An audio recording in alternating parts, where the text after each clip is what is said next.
carte mentale complète. Et pour moi... Un étudiant à la maîtrise en sociologie, pas comme les autres. Philippe Lorange. Il faut réfléchir à ces questions-là quand même. Là.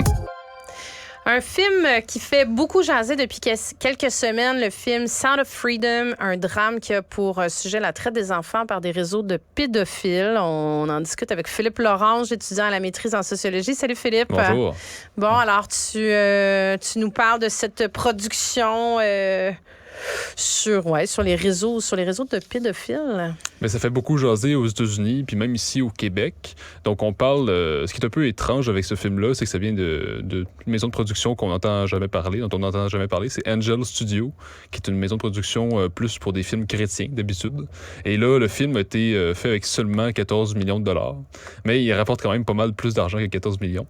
Mais donc, c'est un film qui est quand même... On dit souvent il est complotiste, c'est souvent ça qui revient dans les journaux.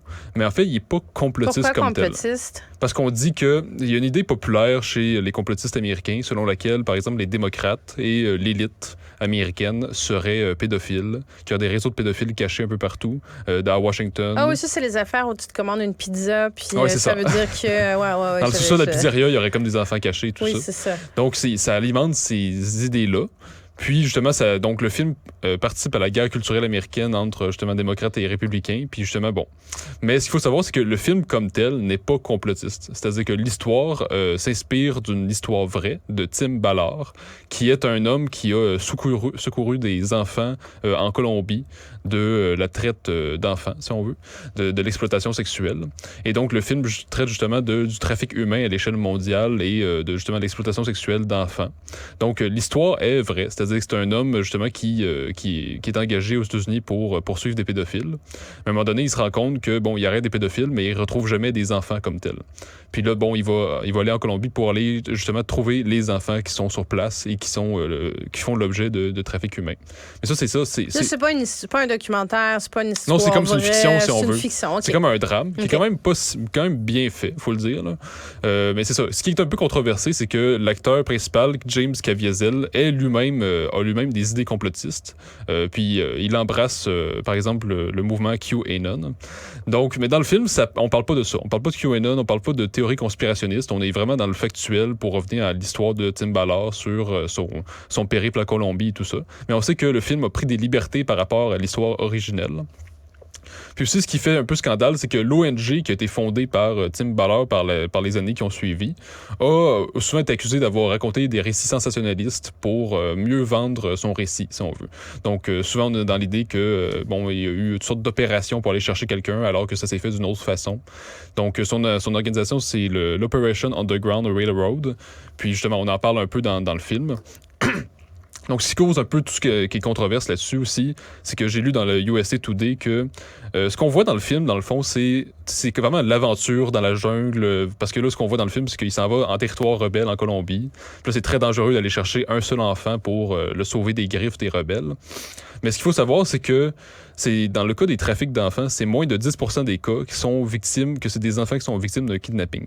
Parce que justement, au tout début du film, on voit des vidéos de caméras de surveillance qui sont de la réalité, où on voit des enfants se faire enlever par justement des trafiquants.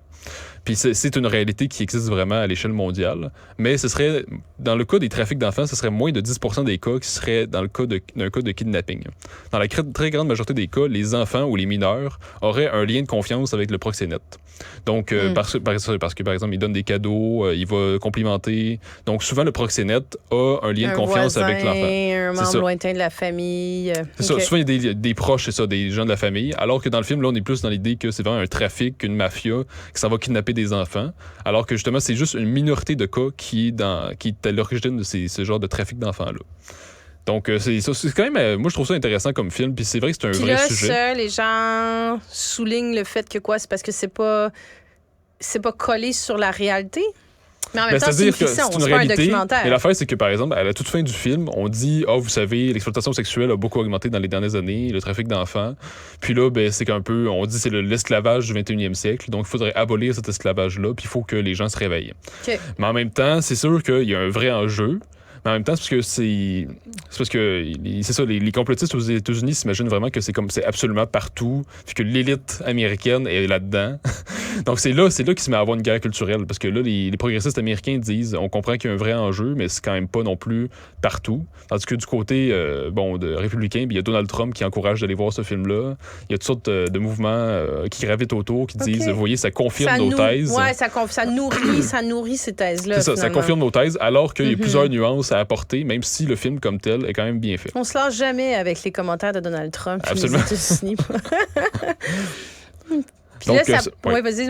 Mais donc, c'est ça. Donc, dans le fond, le film, moi, je trouve pas qu'il est complotiste. Puis, il y avait une croyance populaire selon laquelle il avait été censuré aux États-Unis, alors que c'est pas le cas.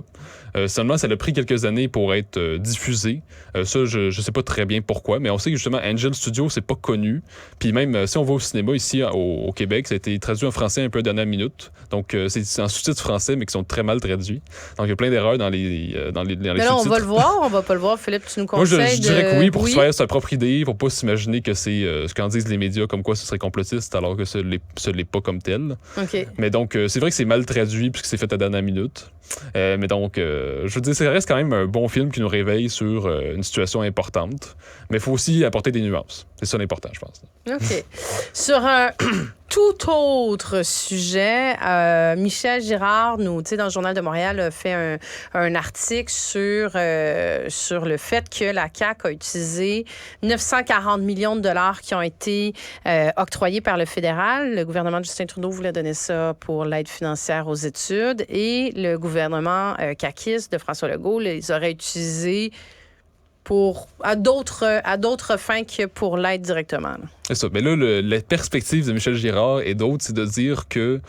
T'as lancé tout un débat, hein? Puis là, on a encore Éric Girard, le ministre des Finances, qui a réagi sur Twitter. Puis, tu sais, ils se relancent l'un et l'autre en disant « Vous avez tort, non, j'ai raison. » Oui, c'est ça. Mais là, la perspective de Michel Girard et de plusieurs autres, c'est de dire l'argent a été détourné parce que l'objectif fondamental du fédéral, c'est de le verser pour l'aide financière aux études. Ouais. Mais en même temps, j'ai envie d'inverser notre regard. Parce que là, on dit, regardez, le Québec a détourné l'argent du fédéral. Mais on pourrait très bien dire qu'en fait, c'est le fédéral qui détourne des dizaines de milliards de notre argent à ses propres fins pour le développement du Canada anglais, notamment les chantiers maritimes du Canada anglais qui ont bénéficié de beaucoup d'argent dans les dernières années alors que le chantier de la Davie n'avait pas d'argent. On le voit aussi dans plusieurs autres dossiers, que ce soit le traitement de l'environnement. On n'avait pas l'argent au Québec, tandis qu'au Canada anglais, il l'avait. Donc, chaque année, il y a des dizaines de milliards de notre argent qui vont au fédéral et qui sont détournés parce qu'on est dans un pays dont on n'a pas signé la Constitution. Donc, on se fait détourner des dizaines de milliards de notre argent pour développer un pays qui est étranger au nôtre. Donc, ça, c'est un véritable détournement d'argent qui est annuel, là, à chaque impôt, à chaque taxe. Oui, mais est-ce que tu penses pas aussi que... Tu sais, je veux dire, moi, là, je crois beaucoup à la question des compétences provinciales. Tu sais, chacun fait ses affaires, puis chacun s'occupe de sa job, puis tout va bien aller. Puis le gouvernement de Justin Trudeau a la fâcheuse tendance de dire, je vais vous donner de l'argent, là, tu sais, tout, puis là, je te le mets devant toi, mais à la condition que tu l'utilises de telle façon. Tu regardes dans le dossier des CHSLD, c'est un peu ça. En santé, là, c'était, on va vous donner de l'argent qui, by the way, vous appartient et que je dois vous donner, mais je vais vous la donner avec une condition qui s'y rattache, que tu vas l'utiliser de telle façon, dans un champ de compétences qui est le nôtre, où on devrait être capable de décider ce qu'on veut en faire en fonction de nos priorités. Donc, tu sais, moi, j'ai pas un enjeu majeur à ce que cet argent-là, il a été... je pense qu'il y a peut-être un enjeu de transparence là, du côté de la CAQ, mais je veux dire, après ça a été utilisé quand même pour soutenir des étudiants. Tu sais, c'est juste qu'ils l'ont utilisé d'une autre façon que ce que le gouvernement fédéral avait dit. Là. Mais justement, si le Québec était maître de ses destinées, il n'y aurait pas de conflit on en comme revient ça. Toujours là. Mais là, le problème, c'est que moi, je trouve que c'est infantilisant de toujours avoir à se demander est-ce qu'il faut que j'écoute le fédéral? Est-ce qu'il faut que j'écoute son point de vue, sa manière de faire les choses? Tandis que nous, on n'impose pas notre point de vue parce qu'on n'a pas le pouvoir. On n'a pas le pouvoir de lui dire quoi faire, à quel moment. Donc, c'est toujours infantilisant d'être une province dans une fédération. Comme je le dis, on n'a pas démocratiquement adhéré à cette fédération-là.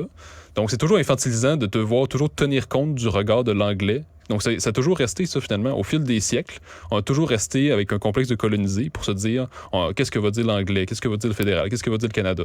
Donc, on est toujours pris dans ces complexes de colonisés-là. Puis là, ben, on se retrouve dans l'idée qu'on a détourné de l'argent, mais c'est notre propre argent. C'est notre argent, donc on en fait ce qu'on en veut.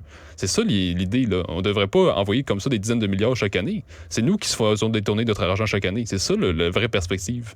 Mais là, on est dans un déni de colonisé. On s'imagine que c'est tout le temps la faute du Québec. C'est tout le temps le Québec qui fait mal les choses. C'est les Québécois qui sont pas bons, qui sont ticounes. Alors que derrière ça, il y a quelqu'un qui tire les ficelles, puis c'est le fédéral. Philippe, quand est-ce que tu reprends là, tes pancartes là, pour relancer un référendum? Je les ai toujours chez moi.